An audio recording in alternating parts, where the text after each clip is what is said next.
যেখানে আগুন জ্বলে ওঠে নক্ষত্রের মতো, সেখানে ইয়েমেনের ক্ষেপণাস্ত্র লেখে প্রতিশোধের মহাকাব্য। ইসরায়েলের আকাশে নেমে আসে এক অজানা স্তব্ধতা, যেন সময় থমকে দাঁড়ায়। কেননা ইরানের প্রতিরোধের অক্ষের গর্ব ইয়েমেনি সশস্ত্র বাহিনী তাদের প্রতিশ্রুতি রূপ দেয় বাস্তবে, যেখানে প্রতিরোধ মানেই বিজয় আর প্রতিশোধ মানেই মহিমা। ইসরায়েলের হৃদয়ে হানা দেয় দুইটি ব্যালিস্টিক ক্ষেপণাস্ত্র। প্রথমটি প্যালেস্টাইন 2, এক হাইপারসনিক বজ্র, ছুটে যায় ইসদুদের পূর্বে দখলকৃত মিকা ঘাঁটির বুকে।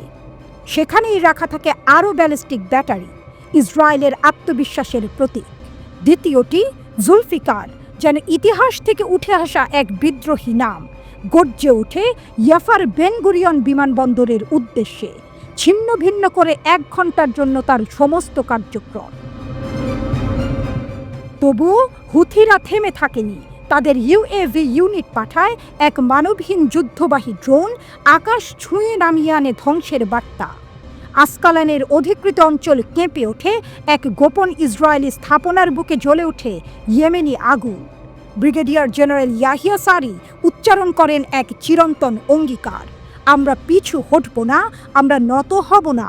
ইসরায়েল ও তার রক্ষাকর্তা আমেরিকা বুঝুক, ইয়েমেনিরা দাঁড়াবে নিপীড়িতদের পাশে যে কোনো মূল্যে। আর ঠিক তখনই এক নতুন মোড় নেয় এই প্রতিরোধের উপাখ্যান।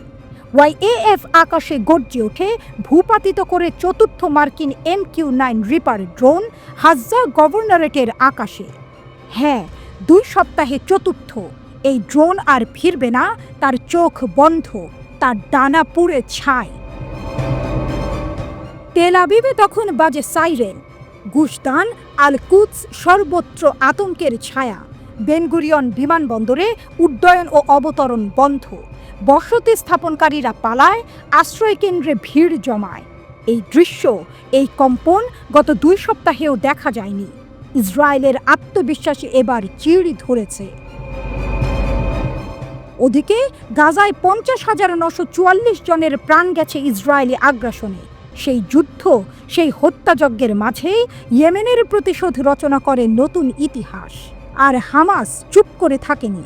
আল কাসাম ব্রিগেডের সামরিক মুখপাত্র আবু ওবাইদা অগ্নিকণ্ঠে ঘোষণা করেন, ইয়েমেনের ভাইয়েরা, তোমরা গাজার হৃদয়ে হানা দিয়েছ আশার আলো হয়ে।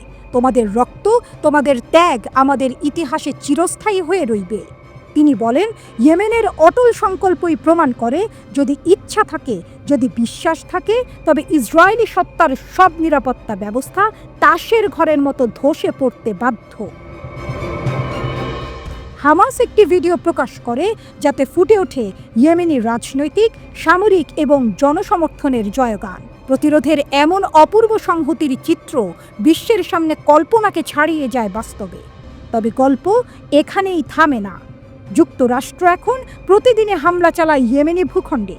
স্বাস্থ্য মন্ত্রণালয় জানায়, মার্চের মাঝামাঝি থেকে তাদের বিমান হামলায় 338 জন বেসামরিক নিহত, নারী, শিশু, নিরস্ত্র পুরুষ। মাত্র 16 মার্চের পরে 117 জন নিহত, 221 জন আহত। তবুও হুথিরা ভীত নয়, তারা নমনীয় নয়, বরং তারা আরও দৃঢ়, আরও দুঃসাহসী, আরও প্রতিশোধ পরায়ণ। এই প্রতিশোধ এখন কেবল গাজার নয়, এটি একটি ইতিহাসের, যেখানে হুথিরা লিখছে নতুন মহাকাব্য আর হামাস গাইছে সম্মানের সুর। যেখানে ক্ষেপণাস্ত্র শুধু ধ্বংস আনে না, আনে বিবেকের ঘুম ভাঙানো বজ্র নিনাদ। আর MQ-9 ড্রোন, সে এখন নিঃশব্দ স্মৃতি, একটি পতনের প্রতীক, ইয়েমেনি আকাশে উড়ন্ত স্লোগান, আমরা মাথা নত করি না, করব না। বিশ্ব এখন দেখছে, যখন প্রতিরোধ এবং বিশ্বাস একত্র হয়, তখন ইতিহাস থেমে দাঁড়ায় আর লেখে গর্বের কাব্য। এটাই ইয়েমেন, এটাই গাজা, এটাই সেই লড়াই যা দেখে বিশ্ব শ্বাসরুদ্ধ।